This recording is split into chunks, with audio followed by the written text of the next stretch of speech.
Now, face the mighty bison. Day one of the Tekken World Tour ended a couple of hours ago, and boy, was it chaos. More chaos than I thought it was going to be. I want to talk about many different things that happened during that first day, and I'll start off with the unexpected Lee Mishima. This is the least known player to make it into the top 20, and the character that Bro used to do the damage was Lydia. Now, a lot of people say that Lydia isn't that powerful in this game. The only time she is powerful is when she's in heat, and when she's in heat, you are basically experiencing the best that Guessing 8, Casino 8, Affirmative Action 8 has to offer. Lee Mishima was out here in these tournaments cooking people with Lydia's heat mix-ups. The amount of damage that she does, he was able to just gather enough points before the time was up and then win a spot in the finals. In the finals, in the group section, he did not play Lydia, and instead he played Heihachi. One, was confused by that because Lydia's the one that got you here. Why wouldn't you just continue doing that? But then two, I was also intrigued because, I say Heihachi is a lot stronger than what people give him credit. And when Lee Mishima was going up against all of these different players, Bro was putting in work. Heihachi's, once again, because he has a lot of mix-ups and he does a lot of stuff in heat, he also could go Ultra Instinct. Lee Mishima's Heihachi got in the most perfect out of any other character. More perfects than the Jin mains, than the Nina mains, than the Dragonov mains. It was chaos. Now, one thing that was really heartbreaking about, Lee Mishima's Heihachi is that he almost had it. Almost. But in the moment of truth, he didn't do the proper block punish, I believe, on Arsenal and Ash. And Arsenal and Ash, he's one of the best players on the planet. When you don't take full advantage of a mistake or a call out and you give him a time to, recover, he's going to recover. And Arsenal and Ash, that was just the first domino that not punishing literally was his opportunity to win and move on.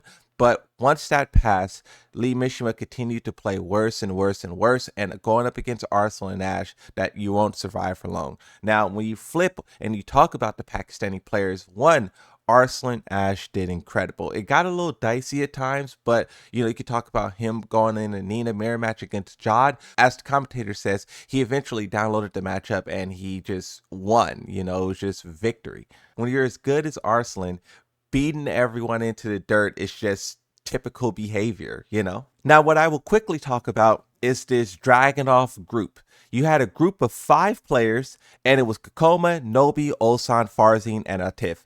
And as VDX points out, all of these guys either main Dragonov or has a second pick Dragonov. Even before we got to their group, Atif went up and placed himself into the same group as Ulsan. Now, Ulsan did him dirty in the EWC. And Atif, he put on Twitter, he says, I've chosen Group B because I want to gain experience in Tekken 8. I love competing against the strongest players. I really don't care about winning or losing. It's part of the game. That tweet is fire because usually when people put themselves in the group, they're trying to put themselves in the easiest bracket. Which players can I beat? Which players can give me the freest pass? He was like, no, I want the toughest competition. He also says his Dragonov is a lot better than mine, but in the upcoming tournament matches, I will keep playing this mirror. I still haven't figured it out. There's a long way to go. Arsenal Ash says, how I see it, it's not the Dragonov mirror problem, it's a Ulsan problem. Now, Ulsan was doing serious damage. He says it's okay, you're a winner, but also he didn't make it out either. He says, I think I've grown a lot since people got shocked when I lost the most difficult group because I wasn't a famous player for a few years ago. I always feel thankful and responsible. Anyways, I'm so excited for the LCQ. Atif and Farzeen are so kind. So here's the thing as well. All of the players who didn't make it out of this group, they can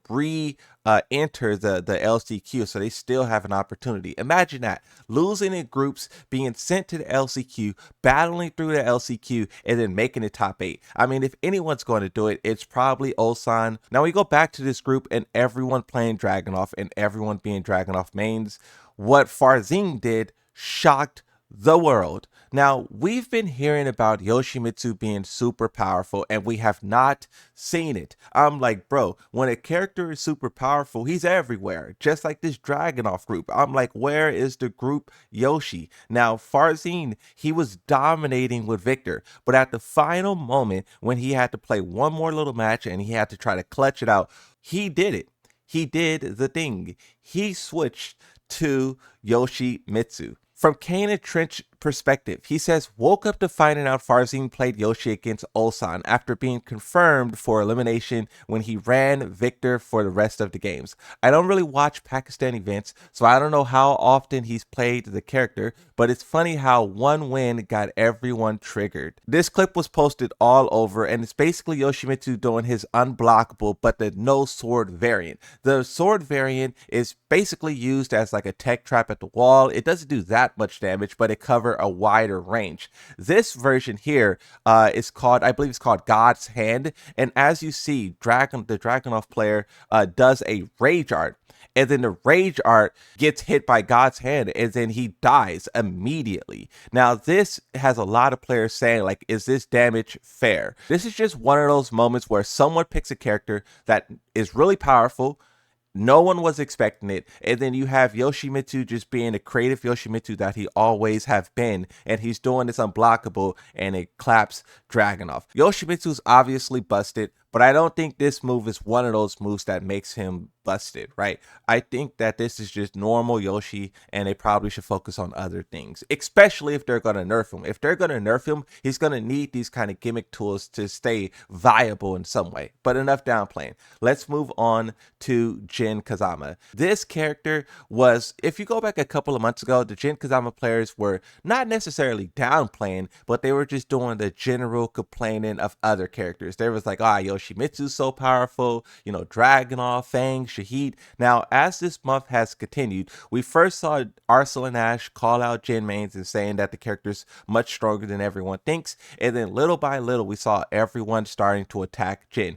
Kane says Jin's down 2 isn't reactable. This down 2 is a counter hit launcher that evades hives, and it's pretty safe. Yoshimitsu has a similar move. It's down forward 4. I don't know how the two frames match up. Like, I don't know which move is faster or slower. I would imagine down 2 is probably faster, and the fact that it is safer, and the fact that they both crush highs, both counter hit launchers, in my opinion, I think they should operate the same. But also, you can't really say that, right? That's a trap that a lot of Tekken players fall in, is where they look at their move and they look at another move that's stronger and say these moves should operate the same. I think sometimes you have to look at the entire arsenal and what characters are lacking, because the developers try to fill in the gaps of what players are lacking. But even with that said, I do agree that Jin's down 2 isn't reactable. Now, this clip here is the one that got a lot of people talking.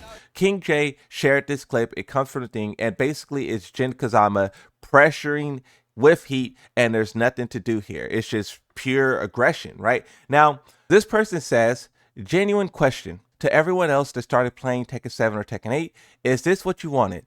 As you learned more about the intricate systems mechanics that define Tekken and all the nuance of its design, is this the kind of clip you were hoping to see represent top level play? Another person says, just interrupt, probably a Jin main. Oh, that is a Jin main. That is a Jin main. Another person says, when I saw this, it really made me think how cheap Tekken 8 feels. CBM did all unique moves and was highly plus on block on all except the end. And even when it wasn't very safe, what was Jot supposed to do? Duck, power crush, jab? Sure, right options, but risky. Is this the kind of game we want? This is pretty interesting, right? Because usually when you think about a character being obnoxious, like Dragonov, right? Dragonov does like 3 of the same attacks. Jin here, he starts off with this big jumping kick. He does that electric that you can't really like do anything to. And then he does this move. And then look at the pushback on that, right? Another type of electric. A kick. Nina can't do anything here except for block that dive kick. And see, this final thing that he does, normally you can punch that, but since he pushes it with heat, he makes it like a little bit safer. And then that kick is the only thing that you really can like. It's not as aggressive, right? Which is why the Nina player finally has an opportunity to rage art, and the Jin knows that that move that he just did isn't that effective, so he sidestep and then he just punishes the rage art. So, you know, when people say force 50-50s suck and they want it out of the game, force pressure and all this stuff, and then if that does happen, we're going to have to relearn Tekken 8, because what Jin is doing in this clip will no longer be possible, and you're going to have to find a new way to play Jin. And it's basically like we're starting from scratch, trying to figure out how to play this game in an aggressive manner that isn't just like, you know, throw 50-50 heats at your opponent, right? They changed this game so it could be fun to watch in tournaments. And this is the tournaments. This is the players' reaction to tournaments. Is this fun to watch, or is the developers not truly reaching their goal?